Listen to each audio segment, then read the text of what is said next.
suspetsado to hambal patay ni Lolo nga kung hindi kuno katulog tag 5 kadlaw ni suspect do lain ang giho niya. Oy, 5 kadlaw hindi ka katulog, gano ka druga? Isa lang ni ka 24 oras di ka katulog normal ka. Do matumba ka na sa galay pa matsak pa 5 kadlaw hindi ka makatulog. Oy, kadelikado nervado pa sa ngang sulpa ko. Yan madakpan ni sa mga kapulisan, kikabudlay wala basi bumalik to karon kag maningro naman to sa mga minor de edad or pamilya sing kontra niya da sa may Purok Bantodo. Barangay Panokoy sinisunod niya sa nga Bacolod. Oras sa atin yung punto la 6 na sa gabi standby na kami yung center dito kayo masunod na lang kula basket mga nagpauna nga mga balita nasyonal. Ang DOH naka-record na sa 4 ka kaso sa Omicron variant sa COVID-19 sa Pungsod, Pilipinas. Mga kaibigan, no? 4 nga kaso. Doon sa aton, Santa Timayo man nga balita, buwas, may price rollback sa mga produkto sa petrolyo. And gulog gagmay na ni, sinintimos lang price rollback mga kaibigan. Tante, may pagnubo sa presyo sa aton sini mga nagapangunang produkto sa petrolyo mga kaibigan. News Center sa ating Bombo Network News. News Center, come in! Bombo Network News. And the KBP Golden Dome for Best Radio Newscast at Metro Manila goes to Bombo News, DWSM, Star FM, Bombo Radio. At ngayon, ang inyong tagapagbalita. Magandang gabi Pilipinas, anumang oras sa buong mundo. Narito ang Bombo Network News Evening Edition, Disyembre 27 na 2021. Napapanood din tayo sa Facebook at YouTube channel ng Bombo Radio Philippines sa ulo ng ating mga balita. Good news, mga empleyado ng gobyerno tatanggap ng one-time 10,000 pesos na bonus bilang service recognition incentive. Samantala, Pangulong Duterte nagpalabas ng dagdag na 1 billion pesos mula sa kanyang contingent fund para sa relief and rehabilitation doon pa rin sa mga sinalanta ng bagyong si Odette. Ika-4 na kaso naman ng Omicron variant sa Pilipinas na itala ng Department of Health. Mahigit 4,000 na mga bakuna kontra COVID-19 sa ilang mga rehiyon sa bansa na sayang ayon sa DOH. Samantala, ang COMELEC all set na rin sa susunod na mock elections sa darating na Miyerkules. Yung final list down ng official candidates target ilabas sa Enero 7. Kandidato sa pagka-vice governor sa Misamis Occidental pumanaw na matapos binaril sa Christmas party. Samantala, Bombo Radio Philippines inialay naman sa mga listeners at viewers ang panibago na namang natanggap ng mga awards sa katatapos lamang na 43rd Catholic Mass Media Awards o CMMA. Sa international news naman, mas marami pang flights sa iba't ibang dako ng mundo kinansila rin dahil sa spike ng Omicron cases. Sa sports balita, umabot na sa 14 na players ng Chicago Bulls inilagay sa quarantine yung puspusang COVID test sa mga players sinimulan ngayong araw ng NBA. At sa entertainment news naman, umano'y matumal na Metro Manila Film Festival 2021 inaasahang sisigla matapos ang resulta ng gabi ng parangal. At second Pinay Miss Intercontinental na si Cindy Obinieta, personal na inabot naman sa Philippine Red Cross ang cash assistance para sa mga sinalanta ng bagyong Odette. Mula sa Bombo News Center, Makati, ako po ang inyong anchorman, si Bombel Maracol. At ako naman si Bombo Everly Rico. At ngayon, sa detalye ng ating mga balita. Mga kabombo, Kasar Nation, muli na namang pinatunayan ng Bombo Radio Philippines ang mga dekalidad nitong programa kasunod ng panibago na namang paghakot ng prestiyosong mga parangal sa nakalipas lamang o katatapos lamang na 43rd Catholic Mass Media Awards o CMMA. Ito'y makarang mapanalunan ng Bombo Radio Philippines ang 4 na pangunahing awards at 2 pang natatanging citations bilang pagkilala sa pagpapanatili ng network ng mataas nitong standard sa mga programa sa kabila ng pandemya na nagpalugmok naman sa buong mundo. Ang hangarin ng management ng Bombo Radio Philippines na may taas ang kalidad ng mga programa ay bilang pagpapalaga sa mga tagapakinig at tagapanood, kaya naman ang inyong #1 radio network in the country ngayon ay fully digitalized na. Habang ibang mga nasa industriya ay natili pa rin sa tinatawag na teleradyo mode, ang Bombo Radio ay mararating kayo sa mangdako ng mundo dahil sa Nerd TV digital platforms nito. Ang pagsisikap na ito ng Bombo Radio Philippines ay kinilala ng CMMA nang manalo ang mga programa at manguna sa iba pang mga big players tulad sa radio, print, advertising, television at film. Ang mga ginawaran ng panibago na namang pagkilala ay ang mga sumusunod. Best News Feature ang Bombo Radio Iloilo, Public Service Program Bombo Radio Tugigaraw, Best News Program Star FM Baguio at Best Entertainment Program Star FM Baguio. Habang binigyan din ng special citations ang mga programang Best Counseling Program ang Bombo Radio Bacolod, Best News Feature Star FM Manila at naging finalist din sa katangi-tanging Best Educational Program ang Bombo Radio Bacolod at Bombo Radio Iloilo. Kung malala, ang CMMA ay nakabatay sa mga core values na siyang itinaguyod ng founder nito noon na si Yumaong dating Manila Archbishop Jaime Cardinal Sin nang itatag ito noong pang taong 1978. Samantala, bilang pagpapasalamat, narito ang acceptance speech ng station manager ng Bombo Radio Iloilo, si Bombo Roger Janseneo, sa kanilang Best News Feature. In behalf of Bombo Radio Iloilo, thank you so much to each and every one of the Catholic Mass Media Awards. For years now, we have been most proud of the recognition and honor given to us. This year is particularly special because our sister stations are our fellow awardees. We feel honored being the best of CMMA's best. With this recognition comes our strengthened and renewed spirit for inclusive, responsive, and genuine service to community and the public we serve. Madamo gid nga salamat. Basta Radyo, Bombo! Samantala, narito naman ang acceptance speech ng station manager ng Bombo Radio Tugigaraw, si Bombo Maricris Montinilla para sa Public Service Program.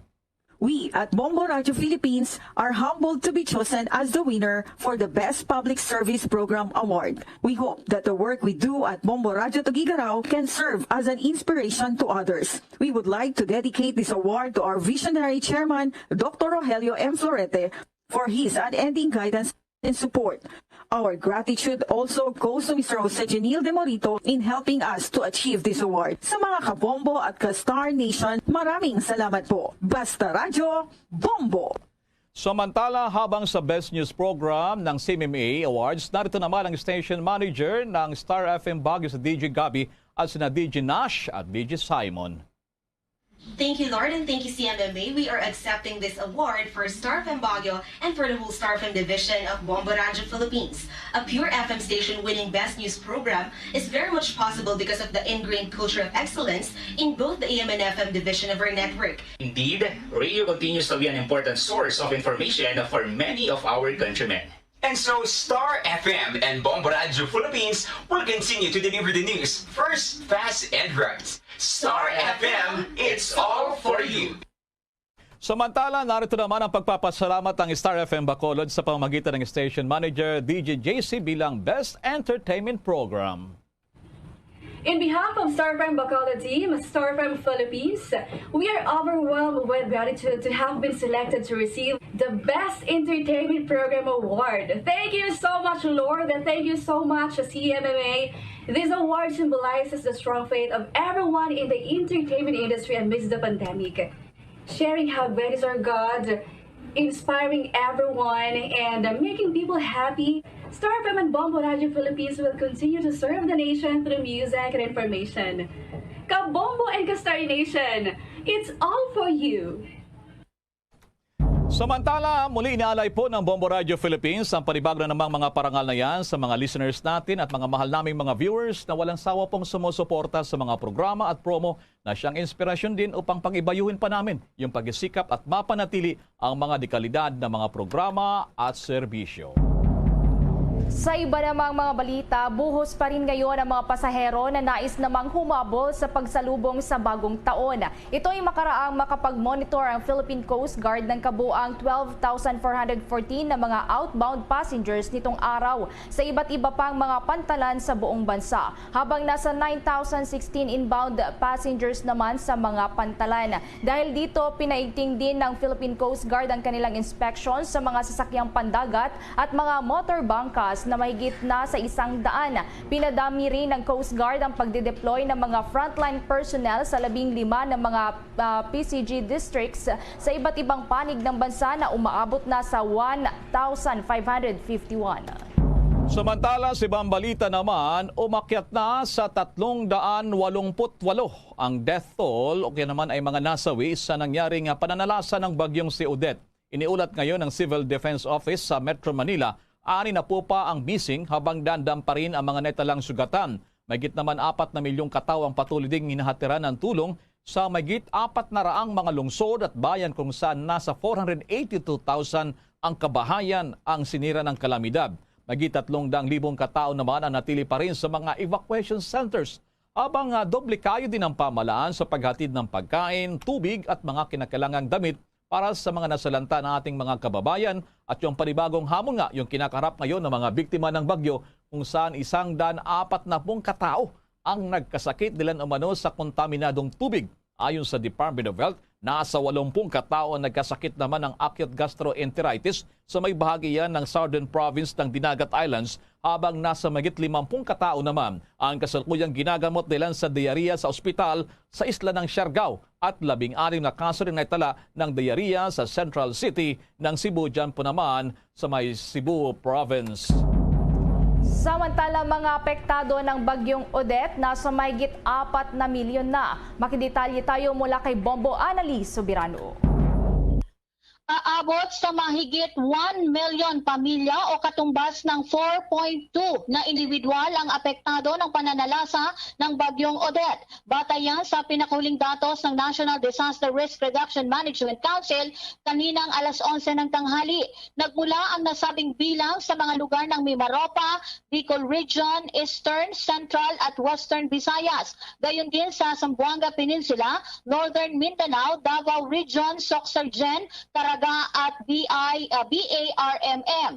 Nasa 570,906 na individual naman ang mga inilikas dahil sa bagyo kung saan nasa 314,676 dito ang nanunuluyan sa may 1,179 na mga evacuation centers habang nasa 256,230 naman ang pansamantalang nakikituloy sa kanilang mga kaanak, kaibigan at kakilala.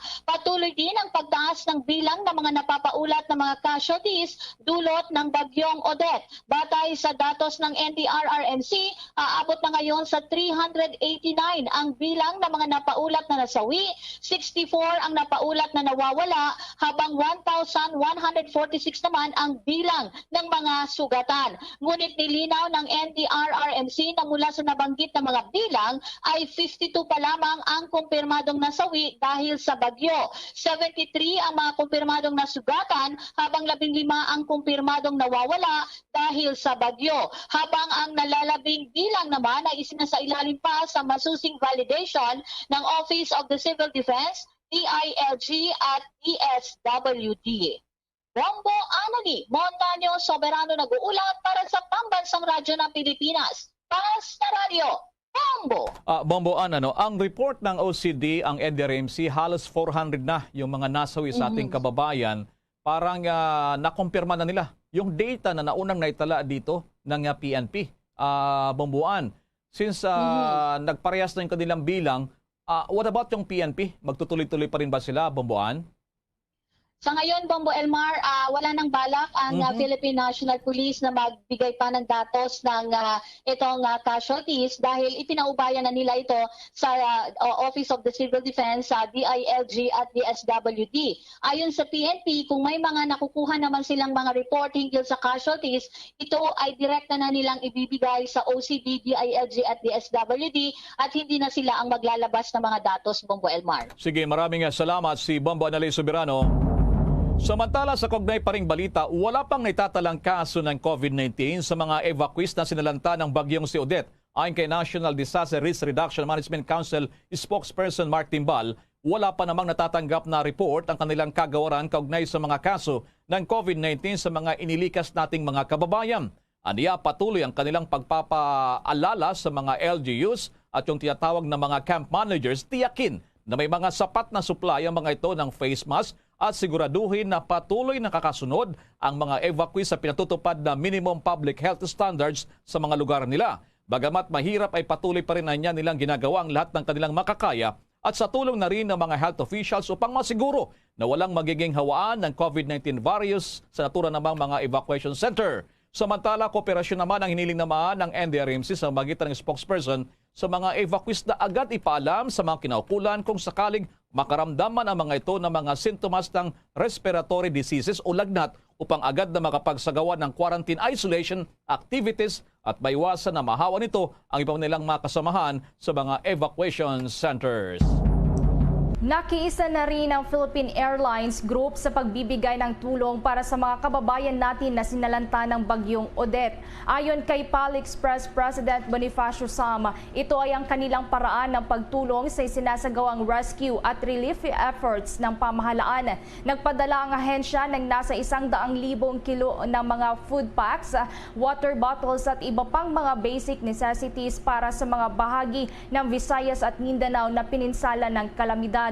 Bukod pa rito ay nakapag-rescue na rin ang PAL ng nasa 430 na mga residente at mga na-stranded na individual mula sa Siargao sa pamamagitan ng 5 recovery missions mula sa Siargao hanggang Maynila mula pa yan noong Disyembre 19 hanggang 24. Sinabi ni spokesperson Shelo Villaluna na ang mga ipinamamahagi ng mga relief items ay mula sa donasyon ng Tanian Key Foundation, Lushotan Group, iba't iba pang mga ahensya ng gobyerno at non-government organizations. Anya, gamit ang 86-seater na eroplano ay nagpadala ng mga food packs, water bottles at iba pang mga pangangailangan ng mga apektadong residente. Patuloy rin anya ang kanilang isinasagawang pakikipag-ugnayan sa iba't ibang mga stakeholders upang makapagbigay ng tulong at suporta sa mga lalawigan na tinamaan ng kalamidad.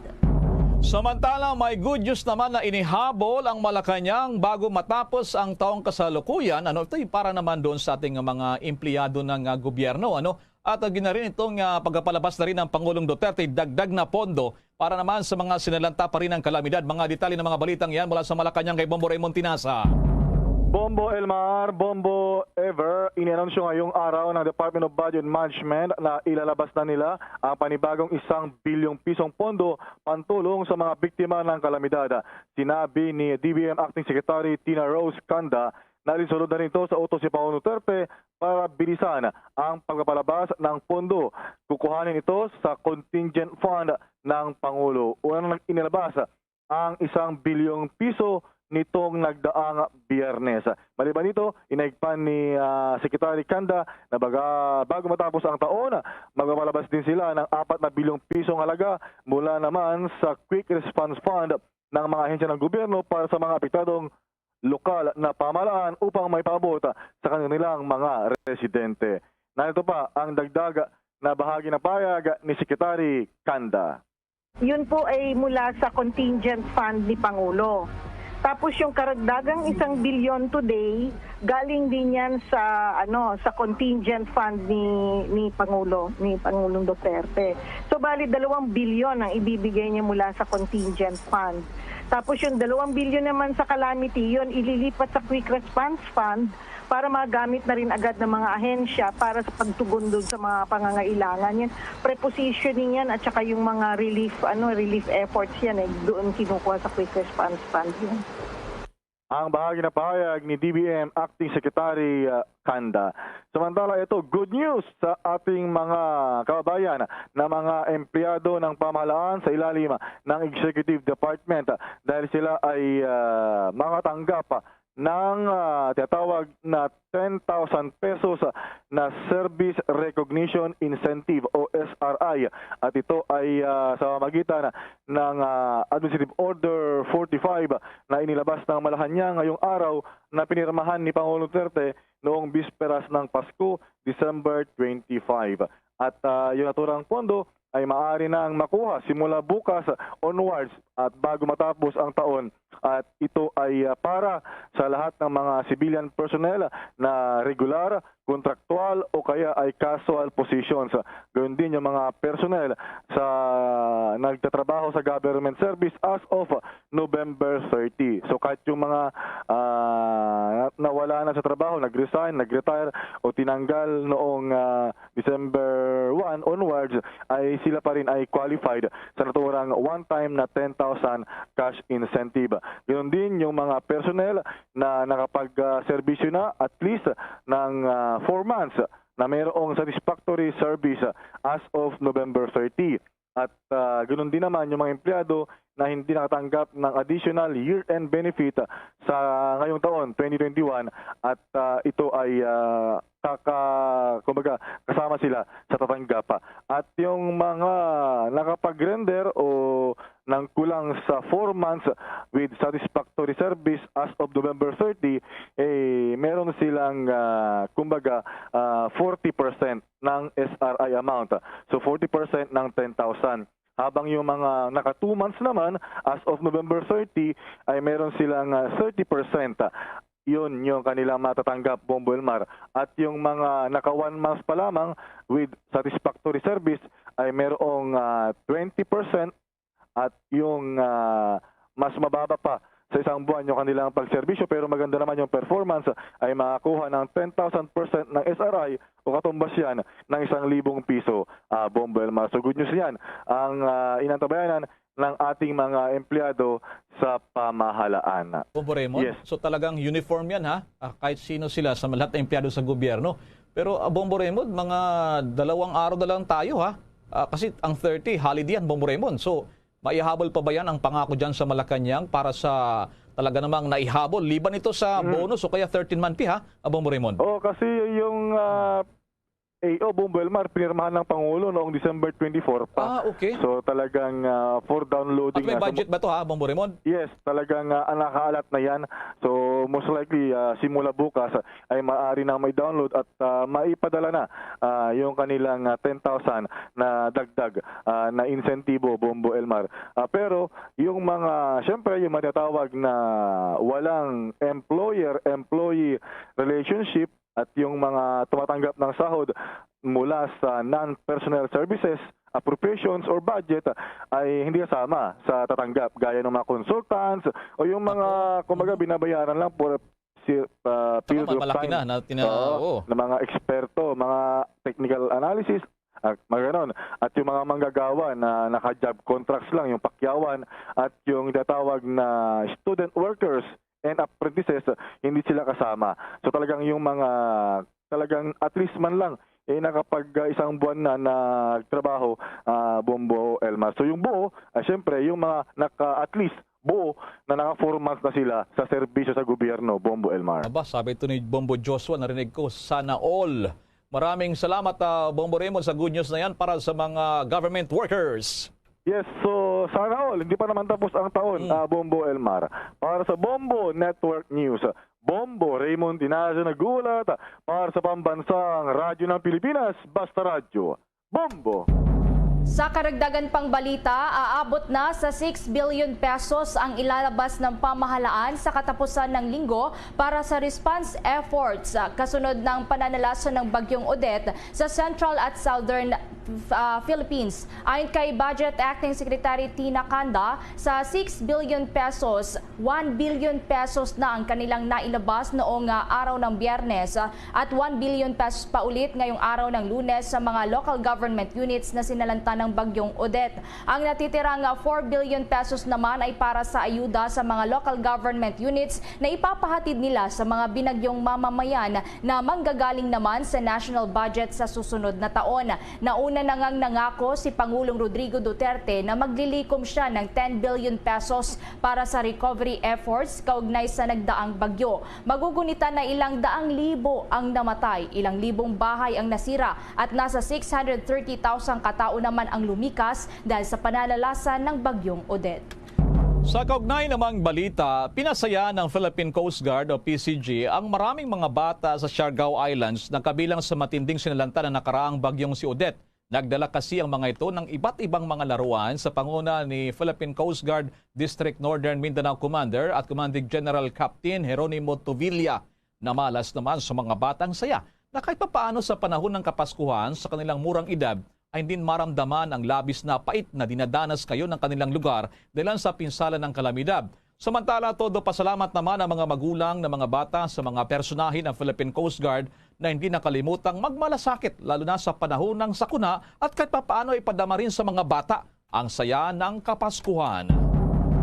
Muli namang magtatakda ng rollback sa presyo ng petrolyo ang ilang mga kumpanya ng langis sa bansa ngayong linggo. Bababa ng hanggang 20 sentavo ang presyo ng kada litro ng gasolina, habang nasa 85 cents naman ang magiging bawas sa presyo ng kada litro ng diesel at kerosene. Magiging epektibo mula bukas, December 28 dakong alas 6 ng umaga ang ipapatupad na bawas presyo sa produkto ng petrolyo. Samantala, batay naman sa pinakuling datos ng Department of Energy noong December 21 ay nagkakahalaga ng 17 pesos and 85 centavos ang naging total net increase sa kada litro ng gasolina, habang nasa 14 pesos and 95 centavos naman sa kada litro ng diesel at nasa 12 pesos and 39 centavo na itinakda naman sa kada litro ng kerosene.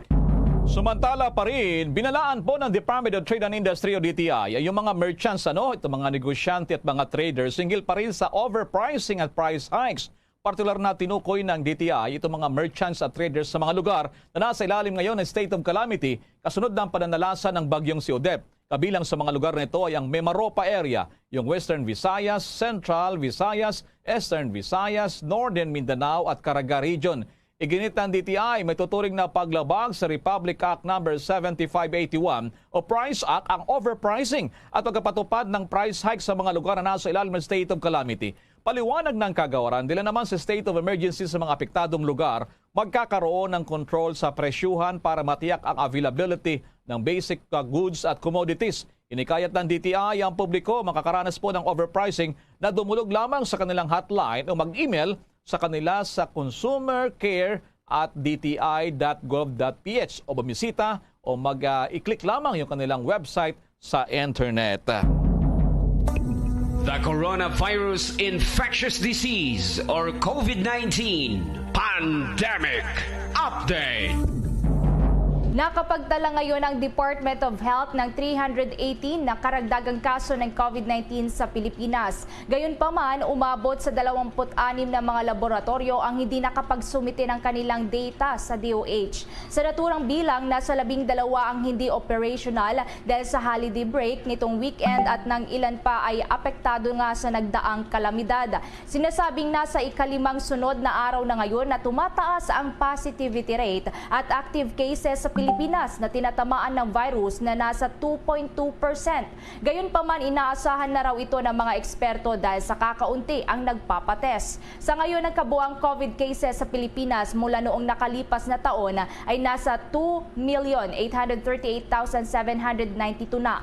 Mayroon namang naitalang 255 na mga bagong gumaling. Ang mga nakarecover na sa bansa umaabot na po sa 2.7 million mahigit. At 11 naman ang bagong pumanaw. Ang death toll na po sa Pilipinas dahil sa COVID-19 ay nasa 51,211 na. Ang mga active cases naman sa ngayon o mga pasyente na nagpapagaling pa ay nasa 9,579. Samantala, ang Department of Health ay nakapagtala ng ika-4 na kaso na pasyente sa bansa na dinapuan din daw ng Omicron variant ng COVID-19. May nakalap na mga impormasyon si Bombo Marlene Padiernos. Nakapagtala ang Department of Health o DOH ng panibagong kaso ng Omicron variant ng COVID-19 sa Pilipinas. Ayon kay DOH Undersecretary Maria Rosario Vergere, nakita ang nasabing bagong kaso ng Omicron variant sa isang 38 anyos na babae na mula sa Estados Unidos na dumating sa Ninoy Aquino International Airport noong December 10, lulan ng Philippine Airlines PR-127. Nakaranas niya ito ng sipon at pangangati ng lalamunan noong December 13. Nakuhanan ito ng specimen noong December 14 at agad naman na dinala sa isang isolation facility nang magpositibo ang resulta nito noong December 15. Na-discharge naman ito noong December 24 matapos niya itong sumailalim sa quarantine sa loob ng 10 araw. Sa ngayon ay natukoy na asymptomatic ang nasabing individual at kasalukuyan ng naka-isolate sa kanilang tahanan. Nakatakda naman niya na sumailalim ito sa retesting bukas. Kung maaalala, una nang nakapagtala ang Department of Health ng 3 pang mga kaso ng Omicron variant sa bansa mula sa 2 balikbayan galing galing sa Qatar at Japan at isang Nigerian national. Samantala, binigyang diin naman ng tagapagsalita na nananatiling mababa ang case classification at nasa minimal risk ang buong bansa. Ngunit sa kabila nito ay nakitaan naman ng bahagyang pagtaas ng mga kaso at positivity rate ang National Capital Region at 14 sa 17 pang mga lugar dito noong nakaraang linggo. Ang mga naitalang mga kaso naman ng Omicron variant sa bansa ay nananatili pa rin na kabilang sa mga international arrivals, ngunit ang pagpasok niya nito sa Pilipinas ay hindi pa rin may iwasan. Iginiit din ni Vergere na maaaring mabawasan pa ang local impact ng Omicron variant sa pamamagitan ng mabilis na bakunahan, lalo na sa mga kababayan natin na kabilang sa A2 at A3 priority sectors. Makakatulong rin anya ito upang mabawasan pa ang pagkalat ng nasabing virus sa Pilipinas at sa pamamagitan din anya ng immediate case detection, isolation at contact tracing ay maaari ring mabawasan ang bilang ng pagkalat nito sa bansa. Nationally, the average cases remains to be lower in the recent week and case classification is still at minimal risk. However, increases in case and positivity rate in the recent week were observed in the National Capital Region and 14 out of its 17 of its areas. These increases have not yet translated to increases in actual and pending admissions in our hospital facilities. The detected Omicron cases remain to be among international arrivals, but its entry is inevitable. We want to further delay its entry to ensure that local health systems are ready. We should minimize the local impact of Omicron by, first, vaccinating as fast as we can.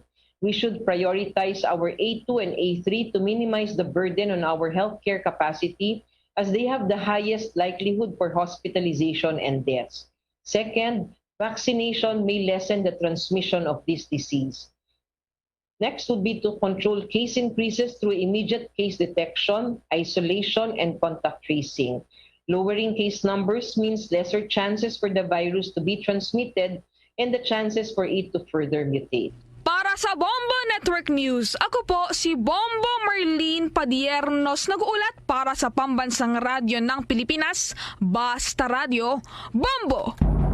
Simula naman sa January 1 sa susunod na taon ay hindi na maglalabas ang Department of Health ng kanilang daily COVID-19 case bulletin. Ayon kay Health Undersecretary Maria Rosario Vergere, sa halip ay maaaring ma-access naman ng publiko ang datos na ito sa pamamagitan ng pagbisita sa website ng DOH. Hindi naman nagbigay ng anumang paliwanag ang opisyal sa pagbabagong ito. Ilan tuloy sa mga netizens ang kinukwestiyon ang desisyon ng DOH na ito, gayong mayroon na namang naitatalang pagtaas sa mga bagong COVID-19 cases ngayong holiday season, bukod pa sa nadadagdagan pa ang bilang ng Omicron variant cases sa Pilipinas. Magugunita na sa nakalipas na taon ay aabot na sa 650 bulletins ang nailalabas ng DOH para sa publiko sa pamamagitan ng kanilang social media pages at Viber group. Nakapaloob sa naturang bulletin ang bilang ng naitatalang bagong COVID-19 infections, mga namatay, gumaling, active cases at kakayahan ng mga testing laboratories. At kaugnay pa ng nasabing balita, desisyon naman ng DOH na itigil ang paglabas ng daily COVID-19 case bulletin, hindi na ayon ngayong tumataas ang naitatalang mga bagong kaso. May karagdagan pang detalye mula kay Bombo Dave Vincent Pasig. Kinuwestiyon ni House Deputy Minority Leader Carlos Isagani Zarate ang desisyon ng Department of Health o DOH na itigil na simula Enero 1, 2022 ang paglalabas ng daily COVID-19 case bulletin nito sa social media. Iginit ni Zarate na dapat pa nga na maging mas transparent ang Department of Health dahil mas naging anxious pa sa ngayon ang mga tao kasunod ng mga ulat hinggil sa pagtaas ng COVID-19 cases at dahil sa Omicron variant.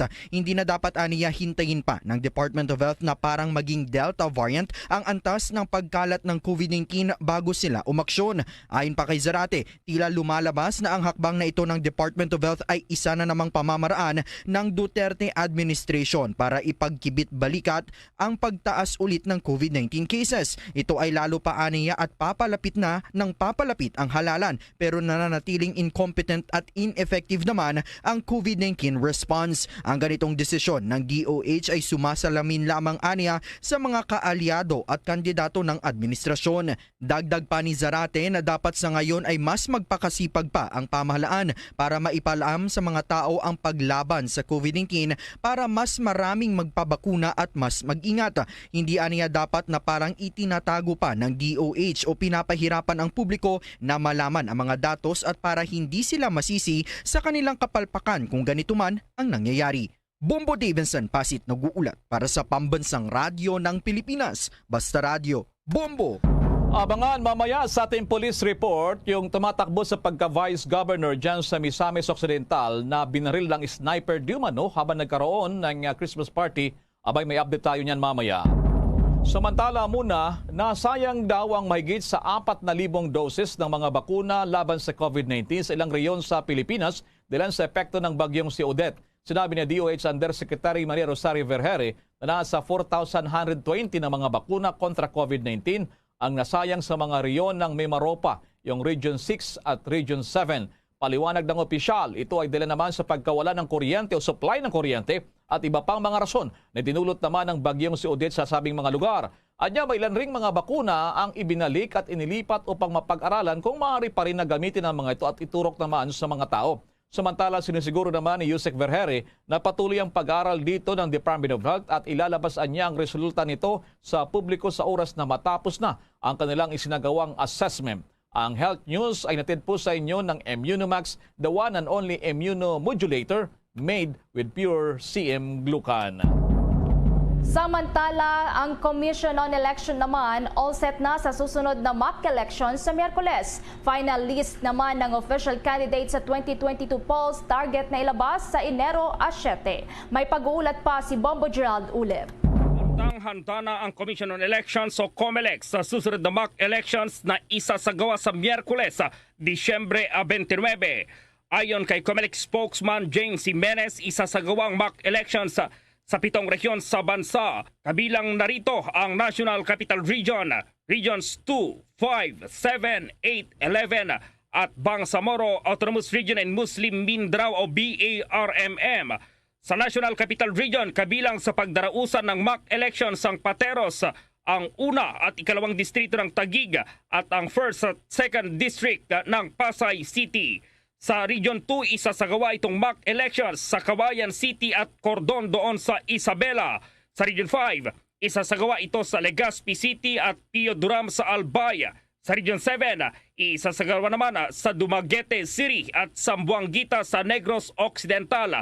Doon naman sa Region 8, isasagawa ang mock elections sa Tacloban City, Baybay City at Polompon doon sa Leyte.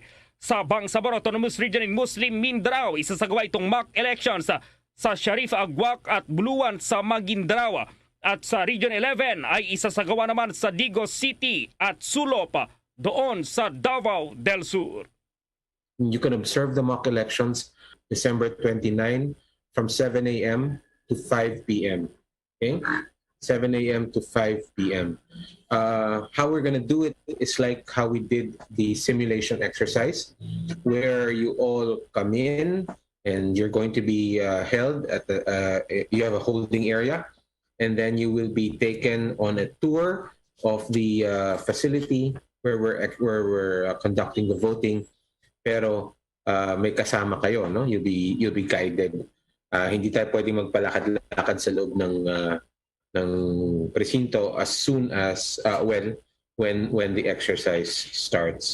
Samantala, target umano ng Commission on Elections na ilabas ang final list ng mga kandidatong tatakbo sa 2022 national at local elections sa Enero 7 sa susunod na taon. I'm sure a lot of you, or I'm sure none of you, have sort of missed the whole noise on social media now about that tentative list, including certain persons. Those persons are included simply because they have motions for reconsideration. Ibig sabihin, hindi pa tapos yung mga kaso nila. No? So we expect na matapos nila yung mga first week of January. Hopefully, mailabas lahat ng decisions.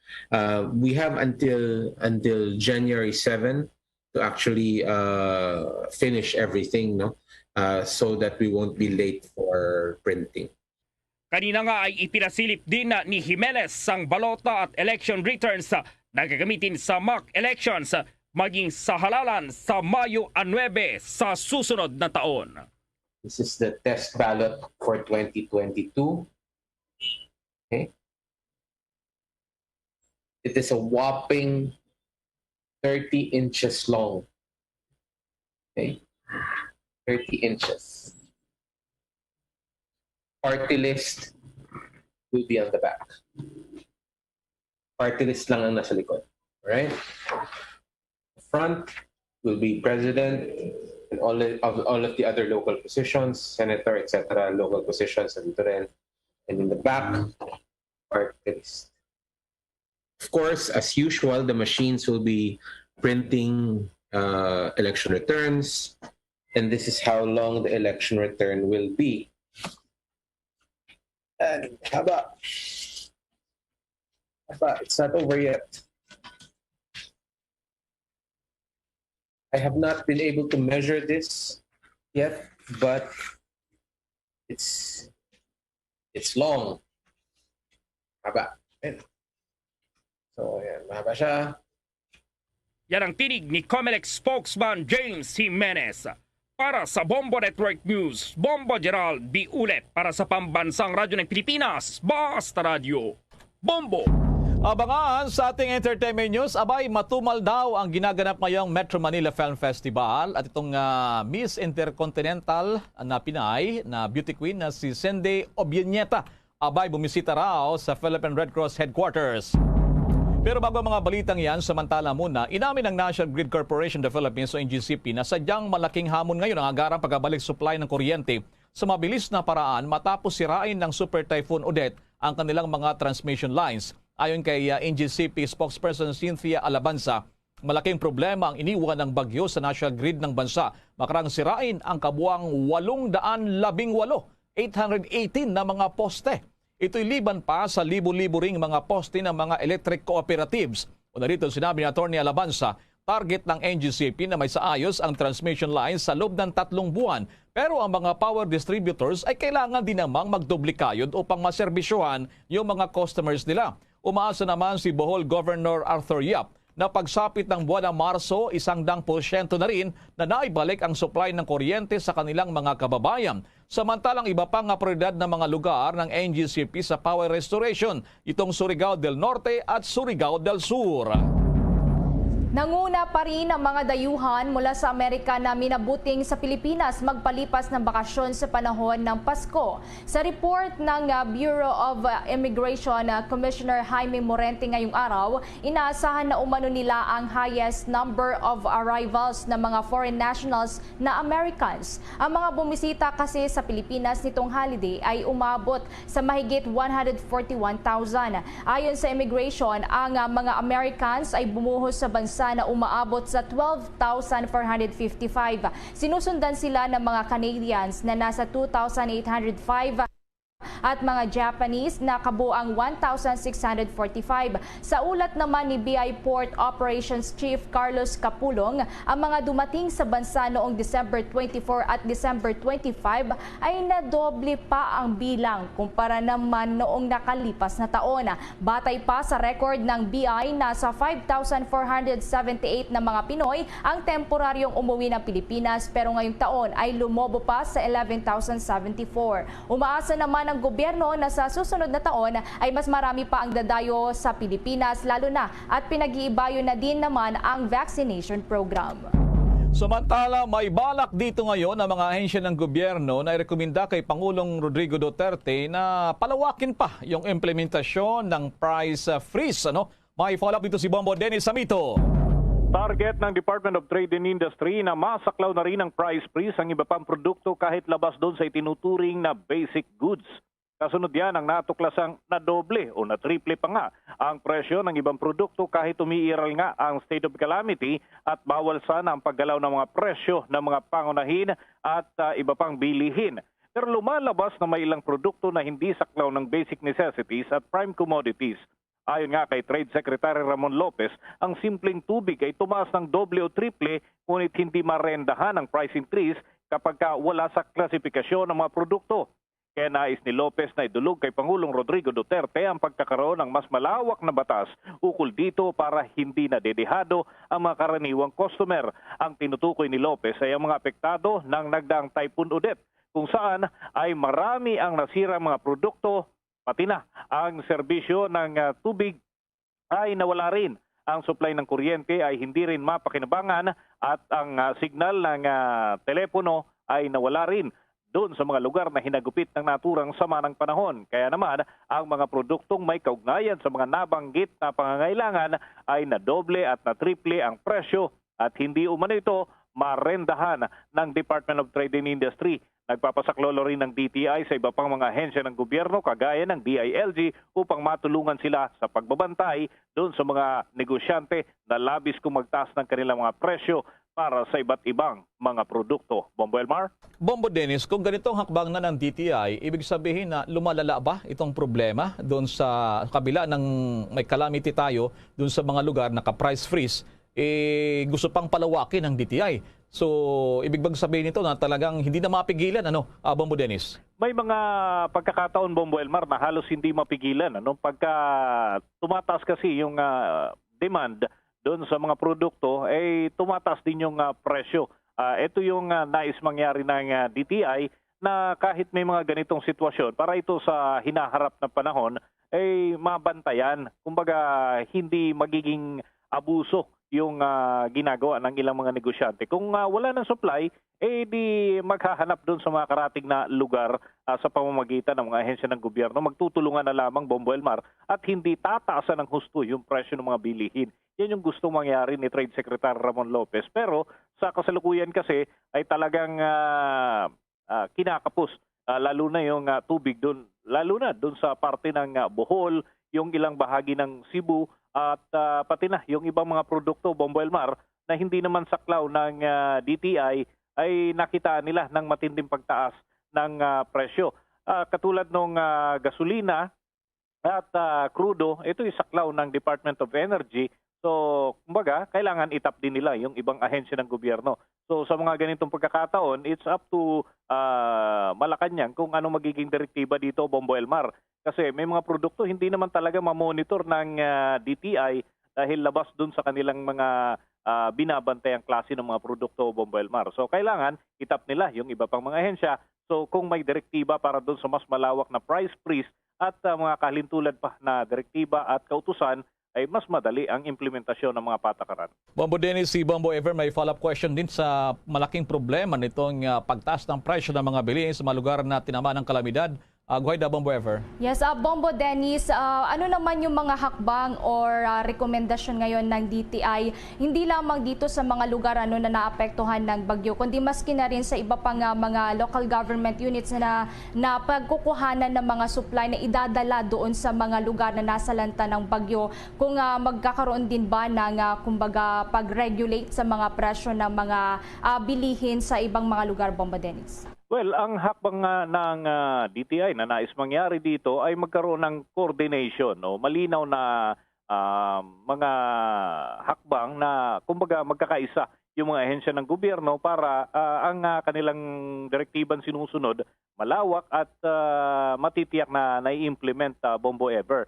And then kung may mga counterpart na mga policy doon sa local level, mas maganda dahil may sariling monitoring doon sa level ng mga lugar na apektado. Halimbawa ng kalamidad o kung ano pa man ibang may mataas na demand sa pagkain. Kung halimbawa may ibang sitwasyon naman, hindi naman bagyo yung tumama, pero kahalintulad pa rin ang magiging sitwasyon kapag mas mababa yung bilang dumarating na supply, talagang basic na paano na yan nangyayari. Tumataas talaga yung presyo ng mga bilihin. So yan yung nais ng DTI, marendahan itong mga ganitong nangyayari kapag may mga tumatamang kalamidad o tumataas ang demand sa mga produkto na mabibili ng mga tao, Bombo Ever. Sa aking parte, isang punto lamang, Bombo Dennis, ano nangyari doon sa maraming mga pulis o kaya mga sundalo, lalo na ito ating mga pulis sa dineploy sa mga lugar para maiwasan, mapigilan itong mga price overpricing dyan sa mga lugar na yan na maraming tinamaan ng kalamidad, Bombo Dennis? Usually yung naging trabaho ng mga pulis doon, Bombo Elmar, ay bantayan yung mahahabang pila. Pero yung kasing patakaran, katulad nung halimbawa sa presyo ng produktong petrolyo, ito'y usually doon sa mga pinapatupad ng DTI, hindi talaga nila ito saklaw, Bombo, Elmar. Ito'y under Department of Energy at yung iba pang produkto, kagaya ng tubig, hindi din ito kasama doon sa inilabas ng mga listahan na kailangang mabantayan yung presyo. Dahil yung tubig naman ay karaniwan naman ito, Bombo, Elmar. Pero ang nangyayari kasi doon sa Caraga region at gayon din doon sa Bohol, Cebu, ay ibinibenta ng doble-triple yung halaga ng mga bottled water, bagay na hindi dapat nangyayari, Bombo, Elmar. So, ang mga hakbang na ginagawa ay coordinated dapat. Tapos yung mga tauhan ng TNP, siyempre naghihintay din sila ng malinaw na direktiba kung anong kanilang i-implement, Bombo, Elmar. Tama. Ngayon, kung may utos ang DTI, saka lamang aaksyon yung mga tauhan, yung mga law enforcement body, Bombo, Elmar. Sige, maraming salamat sa mga impormasyon na yan, Bombo Dennis. Para sa Bombo Network News, Bombo Dennis Hamito nag-uulat para sa Pambansang Radyo ng Pilipinas. Basta Radio, Bombo!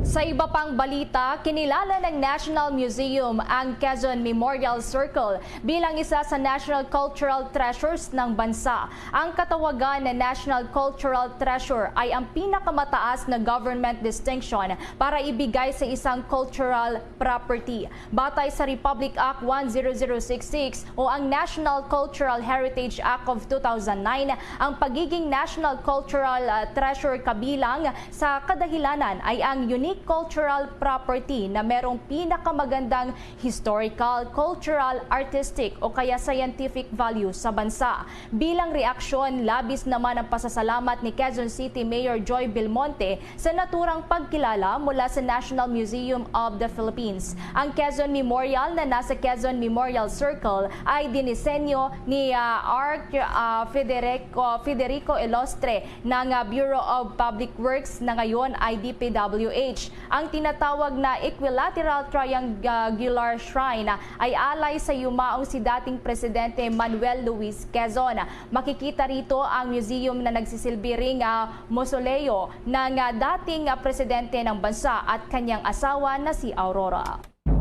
Samantala naman, sa ibang balita, binaha na naman kanina ang ilang bahagi ng Oriental Mindoro dahil sa malakas na buhos ng ulan. Sa monitoring ng Local Disaster Management Office, may ilang bahay pa nasira sa San Andres, bayan ng Nauhan, Oriental Mindoro. Paliwanag ng Pag-asa, dulot pa rin ito ng mga pag-ulang dala ng umiral na tinatawag na shoreline o tila linya ng makakapal na kaulapan. Nalinaw din nilang walang umiral na bagyo at low pressure area sa loob ng Philippine Area of Responsibility. Wala rin nakikitang mabubong bagyo sa ating bansa hanggang sa pagkatapos ng taong 2021. Gayunman, lalakas umano ang hanging amihan kapag kaya hapaghandaan na rin ang mas malamig na temperatura.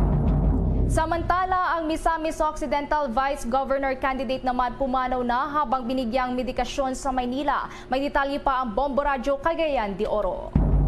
Tuluyan ng binawian ng buhay ang Vice Gubernatorial candidate ng Misamis Occidental na si Lupis High na Mayor Michael Gutierrez na tinamaan ng sniper bullet habang nasa kasagsagan ng Christmas Party Fellowship ng Team Asinso Political Party sa Barangay 7, Tangub City. Ito matapos mismo ang anak babae ng Mayor na si Sangguniang Board Member Andrea Gutierrez ang nagkumpirma na pumanaw na ang kanyang ama dahil hindi nakayanan ang kritikal na tama ng bala mula sa umunoy M16 rifle. Sa panayam ng Bombo Radio, inihayag ni Police Regional Office 10 spokesperson Lieutenant Colonel Michelle Olivar na kanganuman ang sinabi ng anak babae ni Gutierrez ay ginalang nila ito at masyadong ikinalungkot. Sinabi ni Olivar na ginalang rin nila ang pananahimik ng pamilya habang sila ay tuloy-tuloy ang pagtugis sa umunoy nasa dalawang snipers na tumira sana kay Deputy House Speaker Henry Waminal. Subalit napunta kay Gutierrez at dating Oroquita City Mayor Jason Almonte noong Desyembre 22 ng gabi. Una nang kinundi na mismo ni Waminal at ng Pro 10 ang pangyayari habang binuo ang Special Investigation Task Group Waminal, Gutierrez at Almonte. Magugunit ang dati ng sinabi ni PNP spokesperson Police Colonel Roderick Alba na hindi lumalayo sa election-related violence ang nangyari sa tatlong mga biktima. Mula Bombo Radyo Cagayan de Oro, Bombo Junil Ukat nag-uulat para sa Pambansang Radyo ng Pilipinas, consistent overall number 1 sa Northern Mindanao, Basta Radyo, Bombo!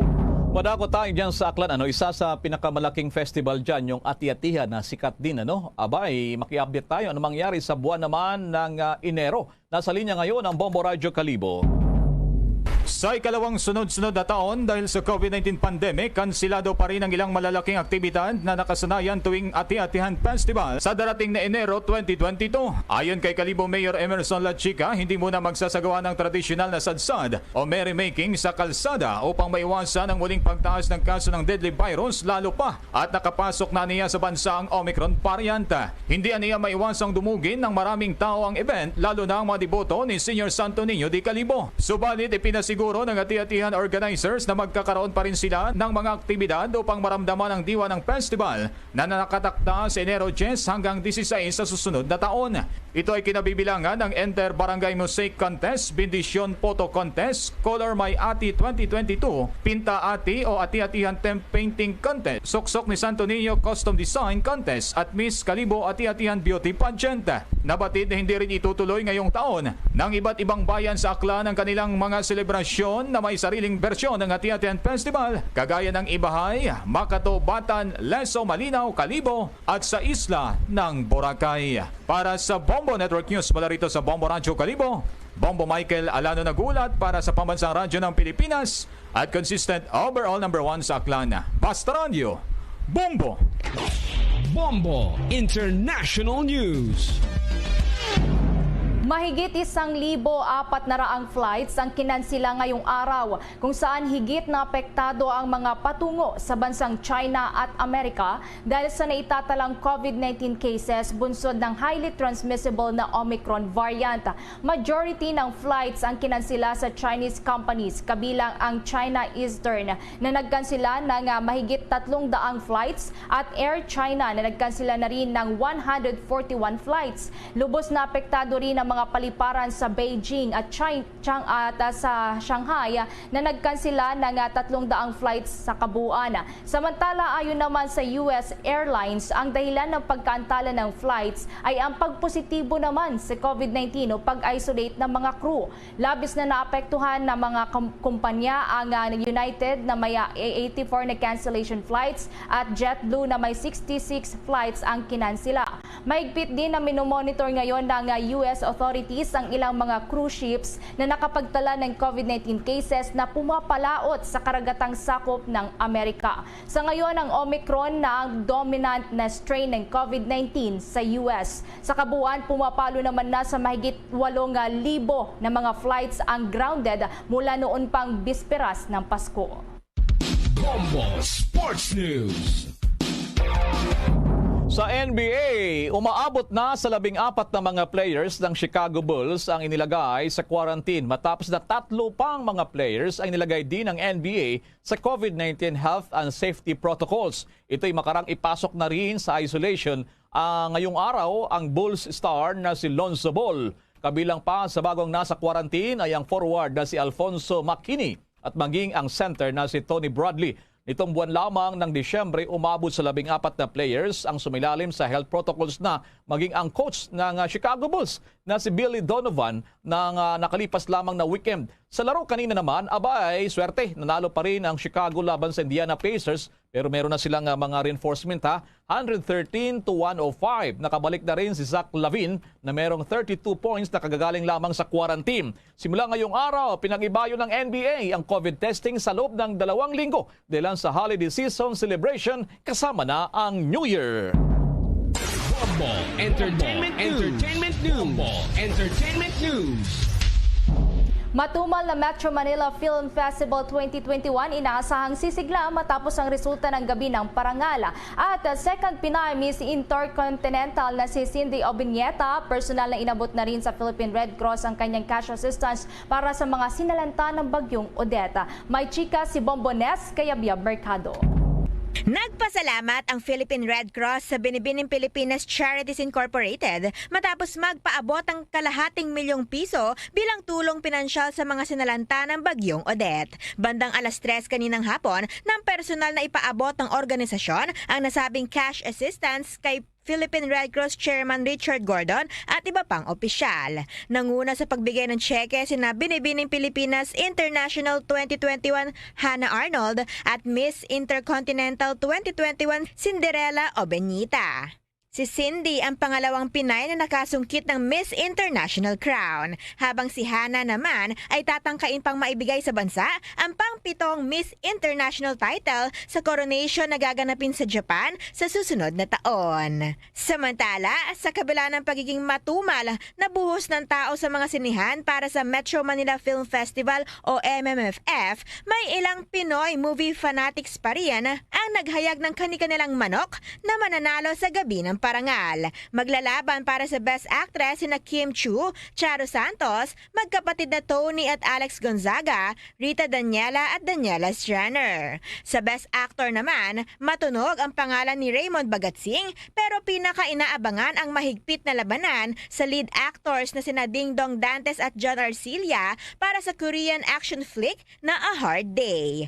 Una rito, may mga netizen na nagpost ng mga larawan habang sila ay nasa sinehan kasabay ng araw ng Pasko, kung saan karamihan ay halos walang pila kumpara noong wala pang pandemya na talagang tradisyon na ang pagtiyaga sa pila ng MMFF Films. Nabatid na may mga ipinapatupad na patakaran ang IATF sa pagpayag na buksan muli ang mga sinehan, kabilang ang pagbabawal na kumain sa loob, gayon din na dapat ay laging nakasuot ng face mask, 1 seat apart kahit magkakamag-anak, bawal ang hindi fully vaccinated at iba pang safety protocol kontra COVID-19. May mga nagpahayag na kanila raw muna hihintayin ang resulta ng award ceremony ng 47th MMFF ganap na alas 7 ngayong gabi sa isang mall sa Taguig. Noong nakaraang taon sa kasagsagan ng COVID pandemic, virtual o sa pamamagitan lamang ng online idinaos ang MMFF, kung saan big winner ang coming of age movie na Fangirl. Yan ang latest chika. Ito si Bonbon Nes, kaya Biab Mercado nag-uulat para sa Pambansang Radyo ng Pilipinas, Basta Radio, Bombo! Mga kabombo ka Star Nation, amin po kayong inaaniyan sa isang panalangin para sa mga nasalanta ng Bagyong Odette. Narito po ang prayer of thanksgiving and generosity of heart.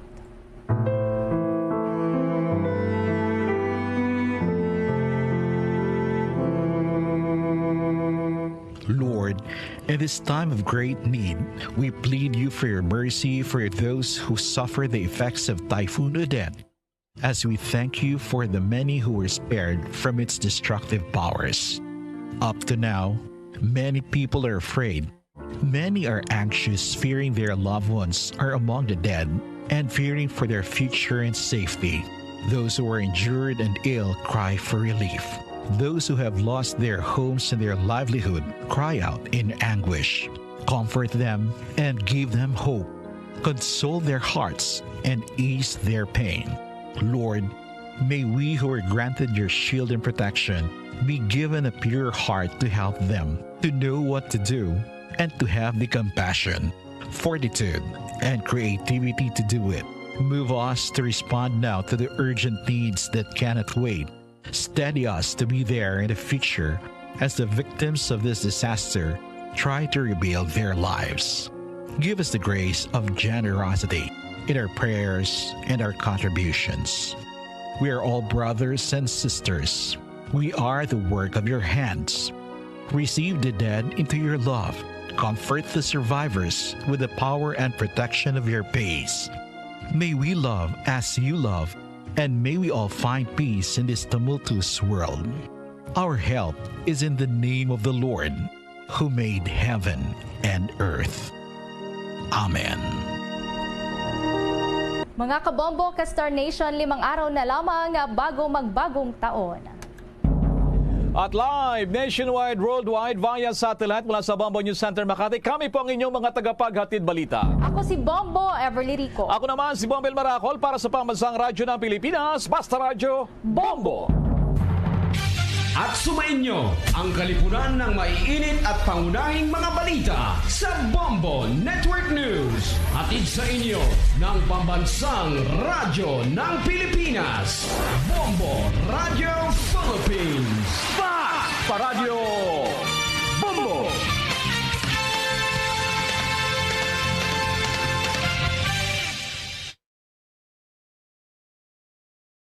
To All Star Nation and Kabombo, we all would like to greet you.